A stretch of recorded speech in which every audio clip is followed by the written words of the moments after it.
Assalamualaikum warahmatullahi wabarakatuh. Waalaikumsalam warahmatullahi wabarakatuh. Ya, kita lepas dulu ya. Selamat pagi, salam sejahtera buat kita semua. Jumpa lagi dengan acara podcast Bawaslu Kota Mojokerto. Pagi ini kita dalam rangka peringatan Hari Pahlawan 10 November 2020, kita kedatangan tamu yang istimewa.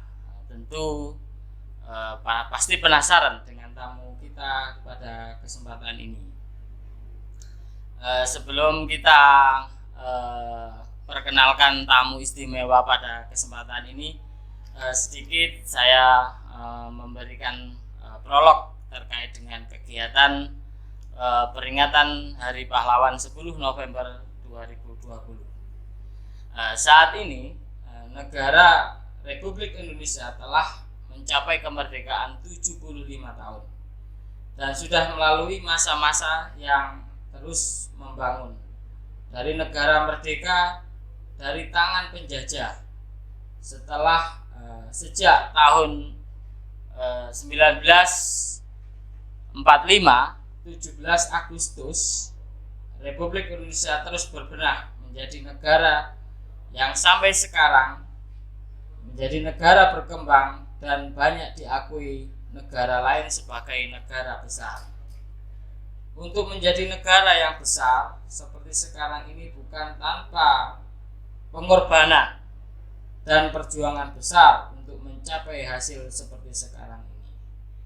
Telah hadir di depan saya, mungkin nanti akan memperkenalkan diri. Kalau dari pakaiannya, mungkin teman-teman yang mengikuti acara podcast pasti akan bisa menebak.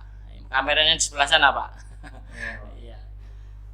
Beliau adalah Letkol Purnawirawan Haji Budi Laksono sebagai Ketua Lembaga Legiun Veteran Republik Indonesia Mojokerto. Selamat pagi, Pak. Selamat pagi. Ya, sehat, Pak? Alhamdulillah sehat. Ya, yang sehat ini yang penting hari ini, Pak, di saat pandemi ya, jaga kesehatan, Pak. Siap. Ya, santai aja, Pak. Ya, Kita ini podcast ini salah satu media humas, hubungan masyarakat terkait info-info kegiatan sosialisasi Bawaslu kekinian. Nah, ini sebelum kita banyak ngobrol, mungkin Bapak Letkol Haji Budi Laksono bisa memperkenalkan diri, Pak, Ya. kepada teman-teman pengikut podcast dari Bawaslu Kota Mojokerto. Ya, nama saya Budi Laksana, pangkat Letkol Purnawirawan dari TNI. Jabatan saya hari ini adalah sebagai Ketua Legiun Veteran Republik Indonesia Kabupaten Kota Mojokerto yang berkantor di Jalan Haimuruk nomor 92 Mojokerto. Kemudian apalagi pertanyaannya tadi? Ya, kemudian profilnya, Bapak. Profil ya. Ya. Profilnya. Riwayat hidupnya, Pak. Riwayat hidup saya memang Lahir di mana, kemudian lahir tugas di mana sampai kemana. pada tanggal 8 Maret 1944. Nah, usia saya sudah 76 tahun. Ya, mirip-mirip kemerdekaan Indonesia, Pak ya. Sekarang sudah 75 tahun. Indonesia merdeka itu saya sudah umur 1 tahun ya. Jadi romantika pada saat kita merdeka itu belum sepenuhnya merdeka betul ya, karena Belanda masih ada aja ingin berkuasa dengan mendatangkan tentaranya bercokol di bumi Nusantara ini. Saya memang ingin bercita-cita melanjutkan perjuangan almarhum ayahanda saya, almarhum Husin Ali Sabana. Dia adalah pejuang kemerdekaan Republik Indonesia PKRI. Beliau gugur pada November 1948 pada agresi kedua pada saat Bandung Lautan Api. Nah, sekarang beliau di Taman Makam Pahlawan Subang. Cita-cita saya ingin menjadi TNI. Pada saat itu lulus SMA, kami masuk di Mabes AL sebagai ASN pada waktu itu. ASN di Jawatan Hukum TNI Angkatan Laut, Jakumal. Kemudian saya pada saat itu bertugas. Pada saat itu ada pemberontakan PKI, ya. Banyak juga teman-teman dari ASN juga mungkin yang terlibat. Kami mengamankan mereka, ya, karena kami sebagai ASN. Kemudian kami melanjutkan cita-cita ingin masuk TNI AL, masuk ya kan, pendidikan di Kodikal, Gunung Terbangan. Alhamdulillah waktu itu masuk, kita diterima dan ikut pendidikan, lulus dengan pangkat Sersan 2. Sersan 2 tahun 65.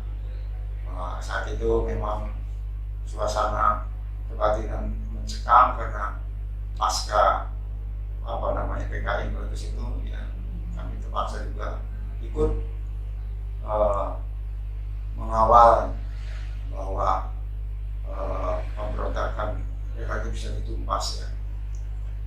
Kemudian selanjutnya kami ditugaskan di KRI Irian,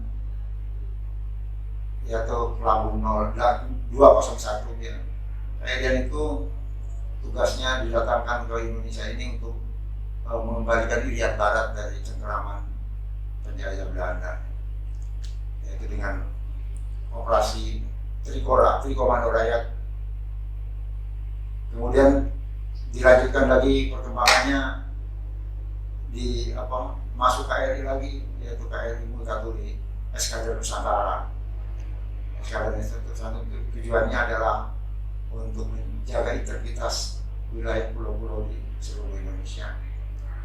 Perjuangan kami selanjutnya ditugaskan sebagai, setelah jadi perwira, kami bertugas di Sospol, ya. Sospol waktu itu di fungsi ABRI. ABRI sebagai kekuatan politik dan ABRI sebagai kekuatan negara. Kami sebagai papan di sana. Jabatan papan itu adalah Letnan Kolonel, ya. Jadi waktu itu kami pangkatnya ya pas letkol, menjaga sebagai papan Sospol. Kita melaksanakan tugas juga di DPR di Kabupaten Gresik. Kemudian dilanjutkan setelah reformasi, dilanjutkan di DPR Kabupaten Mojokerto. Tugas berikutnya setelah lengser dari Kabupaten Mojokerto, ada tugas lagi, yaitu sebagai Panwaslu. Oh ya, Panwaslu. Panwaslu Kabupaten Mojokerto. Cikal bakalnya Pak itu Pak, ya. Cikal bakal Panwaslu. Sekarang jadi Panwaslu. 2004-2005 ya kalau nggak salah, ya, waktu kantornya di tingkat pengadilan sana. Nah itu rekrutmennya kami dari tokoh masyarakat, sekarang sudah purna. 3 orang ditarik tokoh masyarakat, 1 orang dari kejaksaan Pak Bambang Yurono, kemudian dari kepolisian Mayor Bapak Heri, ya. Ini pengalaman yang menarik. Tapi mohon maaf, kebetulan pada saat itu juga ada tugas, ada dari investor, yaitu dari proyek CM Citra Marga Tama Surabaya melamar untuk kami duduk di kasih pengadaan tanah proyek Tol Juanda. Jadi jabatan rangkap lah. Rangkap Pak, ya. Nah ya, tapi nggak apa-apa, tugas bisa dibagi. itulah tugas-tugas terakhir ya, pengabdian kami di jajaran kabupaten kota ya, Mojokerto khususnya ya, Jawa Timur pada umumnya. Apalagi kira-kira yang Iya. Ya baik Pak, terima kasih tadi sudah disampaikan terkait dengan riwayatnya. Tadi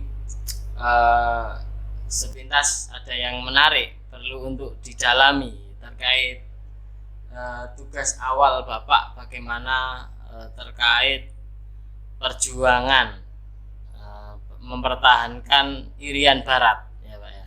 ya. Itu kami tentu pada saat itu saya belum lahir Pak karena tahun 66 ya. Ya.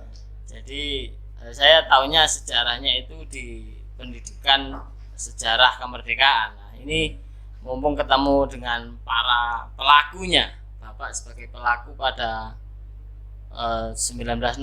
Seperti apa Pak? Waktu itu bagaimana upaya Presiden Soekarno Pak ya, untuk mempertahankan Irian Barat dari cengkraman Belanda. Seperti apa Pak itu Pak? Jadi gini, proklamasi kemerdekaan 1745 kita memang sudah merdeka, namun demikian Belanda masih ingin bercokol dari Nusantara ini, sehingga para prajurit berjuang ini betul-betul berjuang untuk mempertahankan kemerdekaannya. Maka adanya perang kemerdekaan, para veteran pejuang kemerdekaan baik dari TNI waktu itu, Tentara Republik Indonesia, maupun dari masyarakat ya, organisasi pemuda-pemuda ya, yang sudah memproklamirkan tekadnya untuk berjuang mengusir penjajah, khususnya pengembalian Irian Barat ke Indonesia. Kemudian setelah pengakuan kedaulatannya dari pada tanggal 27 Desember 1949 di Den Haag Jakarta itu, Den Haag Jakarta itu. Pada waktu itu Belanda diwakili oleh Wakil Presiden Muhammad Hatta dan dari Pangeran Bernhard dari Indonesia dan Belanda. Waktu itu kecuali Irian Barat yang dijanjikan 1 tahun lagi. Dari hasil pengakuan kedaulatan RI ini, gitu, Indonesia itu harus membayar ganti hutang ya, dari Belanda, gitu, selama perang kemerdekaan sebesar 4,3 miliar golden. Wah, mulai tahun 1942 sampai 1999. Banyak sekali tuh Pak. Itu utangnya Belanda itu yang harus Indonesia bayar. Tetapi makanya walaupun demikian ya, Irian Barat harus kita bebaskan ya.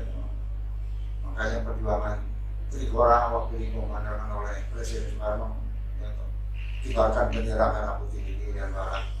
Kemudian adakan mobilisasi umum di sana, kemudian kita berjuang untuk mengembalikan Irian Barat. Kita ketahui pada saat itu bahwa KRI Macan Tutul ya, dikomandai oleh Komodor George Sudarso, mengadakan patroli di sana di Irian Barat. Namun ada kapal besar Belanda yang mengepung, akhirnya gugurlah Komodor Sudarso, tenggelam dengan anak buahnya yang sekarang diperingati tiap-tiap tanggal 15 Januari ya, Iya. sebagai hari perjuangannya Trikora, Tri Komando Rakyat. Demikianlah. Namun demikian semangat kita untuk membayar Irian Barat alhamdulillah bisa dicapai. Irian sudah kembali ke pangkuan kita. Kita sudah lengkap lah, Indonesia dari Sabang sampai Merauke. Demikianlah. Iya. Perjuangannya Irian Barat itu Sangat luar biasa sekali nilai nasionalismenya Pak ya. Kemudian tadi sebelum kita siaran ini kan pernah ngobrol-ngobrol juga. Bapak juga pernah ditugasi karena kan lebih banyak di angkatan laut Pak ya, untuk teritorial perang kemerdekaan. Pernah juga ditugasi di terkait dengan Jenderal Usman Harun yang digantung di Singapura. Itu seperti apa Pak perintahnya pada saat itu? Bagaimana mengamankan perintahnya untuk Jenderal Usman Harun yang digantung di Singapura itu? Jadi namanya saat itu Kopral ya. Kopral Pak ya. Harun dan Usman. Beliau itu memang ditugaskan sama negara untuk menghancurkan Hotel Orange di Singapura. Dan ternyata bom diledakkan di sana, namun dia tertangkap ya. Kemudian diadili di oleh Malaysia. Waktu itu memang Indonesia itu memang dikepung Pak. Zamannya Dwi Korai, sama Dwi Komando Raya. Jadi Malaysia dengan negara-negara Asia, Singapura, kemudian Thailand, negara-negara Asia Tenggara, Brunei Darussalam, itu mau menyerang Indonesia karena paham komunis waktu itu. Jadi kita untuk mengantisipasi masalah itu, makanya Bung Karno menayangkan operasi Dwi Komando Raya. Jenderal Harun Usman waktu itu ditugaskan untuk menghancurkan, siap melakukan perang dengan Malaysia ya. Ganyang Malaysia istilahnya. Tapi istilah ganyang ini sudah diharuskan lagi sekarang, konfrontasi. Jadi Harun Usman memang sudah digantung ya, dan kemudian setelah memang itu keputusan pengadilan karena dia meledakkan bom di hotel Singapura yang punya Malaysia. Jadi memang biasa oleh pahlawan nasional Harun Usman. Pangkat ini ada jalan di sini, Jalan Harun ya Pak, yang di Pasar itu untuk menghormati jasa. Mungkin orang dekat ya barangkali itu.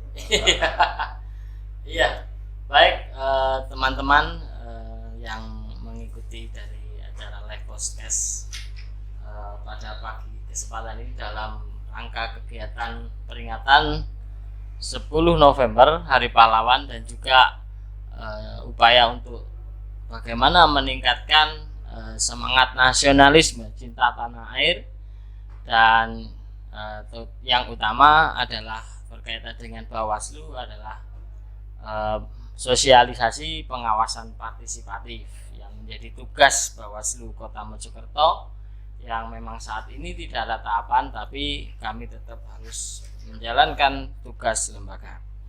Baik, tadi sudah diceritakan bagaimana perang kemerdekaan oleh Letkol Haji Budi Laksono terkait pengalaman beliau, pembebasan Irian Barat, dan juga pengamanan pembelaan terhadap Kopral Harun Pak ya, Usman Harun di Singapura.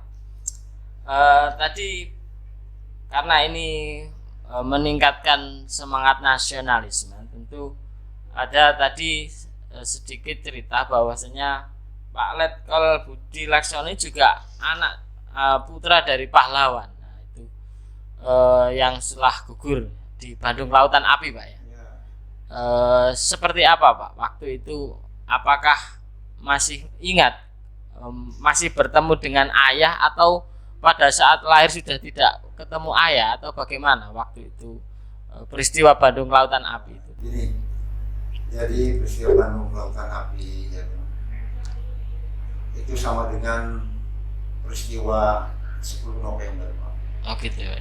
Jadi setelah 1945 Bandung Lautan Api itu tentara Belanda ya, kan diboncengi tentara Inggris gitu. Inggris, tentara Duka gitu, tentara dari India gitu. Itu mau masuk ke Bandung Raya gitu. Dalam perjalanan di Pantura itu kan banyak ya tangsi Belanda itu. Mereka itu ya, kalau kita masih anak-anak Pak, senang aja lihat kalau pagi para saudara Belanda lagi kalau kaiso atau olahraga, ya memang kalau untuk anak-anak tidak ada masalah. Tapi pemuda-pemuda yang usia-usia 20 ke atas itu tidak pernah di rumah. Dia itu mesti dicari ekstremis. Kalau ada pun juga mungkin disembunyikan sama orang tuanya di atas pahat pemuda-pemuda tahun 45 sampai 49. Jadi nyaris sekali, menderita sekali. Saya tidak pernah ketemu ayah ya. Waktu saya umur 4 tahun itu juga pernah ayah datang gitu ya. Tapi habis itu ya hilang karena kalau ketahuan tangkap Belanda. Dulu kan ada istilahnya BODM ya, Bintara Onder District Militer di kecamatan-kecamatan. Itu ya pemerintahan kecamatannya ya itunya Belanda semua. Saya juga prihatin waktu itu ya. Karena ada kapal di sana juga ada pangkalan Subang itu ada Kalijati itu pangkalan udara. Namanya itu kalau Belanda itu memberikan kapal selebaran dari kapal capung namanya itu. Kalau ada mau apa kegiatan-kegiatan yang mau dilakukan penyerangan itu diberitakan. Jadi Bandungan Lautan itu tentara Belanda ya diboncengin ke Inggris itu mau masuk ke Bandung. Nah, tapi orang Bandung sana itu priangan ya. Ya. Oh, jadi hutan-hutan itu jalan raya ditutup. Pohon ditebangin. Pohon dibakar gitu. Sudah. Itu yang bakar pejuang kita. Ya pejuang kita dari Bandung Selatan. Bagaimana untuk menghalau ya? Bandung Selatan kita Bandung Utara mau masuk ke negara. Nah sekembalinya itu kan nggak bisa masuk tuh kalau musuh Belanda, tentara Belanda itu. Dia kembali, tapi kembalinya itu enggak hanya tidak ada siang makan gratis. Pejuang-pejuang itu dikerjain ke rumah-rumah itu mana lurah-lurahnya mana ada ekstrimnya misalnya pemuda-pemuda itu ditambahin rumahnya dibakar banyak pejuang-pejuang yang meninggal. Jadi itulah sekilas tentang perjuangan almarhum waktu itu. Saya sangat sedih sekali. Tapi waktu itu memang kebetulan kakek saya ya termasuk terpandang di sana ya. Yang mungkin bisa menghidupkan keluarga gitu. Tapi waktu perang kemerdekaan itu tidak ada yang berangkat haji ya, Pak. Tidak ada 46, 47, 48, 50 mungkin ada yang berangkat haji. Kakek saya berangkat haji ke sana. Tapi pakai kapal laut ya Bu. Ya itu haji pertama mungkin barangkali. Nah sekarang ini dengan adanya COVID-19 ini kan orang nggak boleh berangkat haji, Pak. Ya, sama juga. Sama 46, 47, 48 ada agresi ada juga. berangkat haji, Pak. Kakek saya berangkat haji sama Mbak itu. Karena waktu itu dia sudah sepuh ya di orang berangkat haji itu di Tandu, ke Tanjung Priok kan. Pakai kapal laut kan 3 bulan di usia ini lah. Jadi waktu umur berapa itu kalau ayah almarhum meninggal bapak berarti yatim piatu di usia 5 tahun Pak? 4 tahun ya. Iya. Umur ayah itu 28 Pak. Jadi usia Pak Harto mungkin ya kalau lahir 22. Masih muda ya meninggal. Iya 28 Pak. Sudah punya anak 4 itu. Kenapa? Ya, kakak saya nomor 1, nomor 2 jadi masih ada, masih meninggal. Nomor 3 saya, nomor 4 adik perempuan yang meninggal juga. Jadi itu makanya saya semangat ingin menjadi tentara itu semangatnya untuk mencari kebenaran dan keadilan. Karena waktu saya kecil juga ikut kepanduan Pak. Panduan. KBI, Kepanduan Bangsa Indonesia ya Pak. Sekarang pramuka ya. Dan alhamdulillah ibu saya waktu itu ya sebetulnya apa ya, jadi guru taman siswa di tahun 50. Taman siswa itu gajinya kan tidak ada, perjuangan. Sampai sekarang kan gaji taman siswa kan swasta, taman siswa ada bagus. Itu karena ibu saya dulu kan Warisan diajar di Mataram. Lulusan HIS itu apa? SD-nya Belanda, masih ada keturunan Belanda ibu saya. Kalau Keisha itu di Probolinggo jadi kepala landrat meninggal. Orang Belanda yang kami sama pribumi anak-anaknya mungkin tante-tante itu, mami-mami itu. Noni-noni. Iya. Berarti masih ada darah Belanda, Bapak? Masih ada Alkisah katanya dari Probolinggo. Kepala Landrat itu kepala apa, Pak? Kepala pengadilan Belanda di Probolinggo, Traksaan. Dia meninggal di sana, mungkin hijrah ke Bandung itu. Sudah di sana juga kehidupan susah mungkin barangkali. Itulah sejarah tentang Bandung Lautan Api. Namun demikian semangat. Nah ini dari kejuangan bangsa Indonesia, kita merupakan dengan nilai kejuangan yang tumbuh setiap tahun. Waktu itu tahun 1908 ya. Jadi tahun saya kira mungkin itu ya sebentar. Barangkali ada yang lain. Ya, tadi di riwayat Bapak juga sempat menceritakan di akhir-akhir pengabdian Pak Letkol Budi Laksono ini pernah juga menjadi Panwaslu ya Pak ya? Panwaslu ya Kabupaten. Pemilu tahun berapa itu? 2004 Pak. Pemilihan Pak Ahmadi itu jadi bupati ya. Pak Jen ya bupati Pak Ahmadi. Pak Ahmadi atau Pak Mahmud ya? Mau Jen yang sehat menjadi Pak Ahmadi. Ya. Itu dipilih DPR Pak, Pak Ahmadi yang Pak pertama. Ahmadi itu dipilih DPR Pak. Yang pertama ya? Yang pertama DPR, saya sudah di situ Pak. Saya salamin Pak Ahmadi, mohon maaf Pak Ahmadi, kami datang kali ini mendukung Bapak. Insya Allah suaranya bagus. Kita fraksi APRI kan 5 orang ya. 5 orang. Langsung beri ya ke partai-partai yang lain. Dari PDI 7 orang, dari PKB 5 orang, dari ini 5 orang. Kita bisa mengambil suara 24 orang untuk Pak Ahmadi. Waktu kan votingnya dari DPR. Ya, Bapak sendiri itu sebagai Ketua Legiun Veteran Republik Indonesia Mojokerto. Nah ini perlu juga dikenalkan kepada milenial apa Pak itu? LFRI itu LVRI. Nah, itu seperti apa Pak? Jadi gini, Legiun Veteran Republik Indonesia ini adalah lembaga veteran sesuai dengan keputusan Presiden tahun PP ya 103 1957 oleh Bung Karno dulu ya, ada peraturan pemerintah dilembagakan Legiun Veteran Republik Indonesia. Nah kemudian juga ada itu lembaganya, kemudian personalnya veteran. Nah kemarin Undang-Undang Nomor 12 tahun 2012 itu ada undang-undang dengan veteran RI, veteran Republik Indonesia. Kenapa kok ada veteran? Jadi ada veterannya. Kalau veteran itu manusianya ya, lembaganya Legiun veterannya. Nah ini semua veteran harus menjadi anggota Legiun veteran. Nah veteran ini adalah pejuang kemerdekaan ya. Kalau yang pertama itu veteran pembela PKRI, pejuang kemerdekaan Republik Indonesia mulai 45 sampai 50 gitu. Kemudian pejuang Trikora yang gugur mereka di sana dan juga yang masih hidup yang pernah ikut berjuang untuk merebut Irian Barat gitu.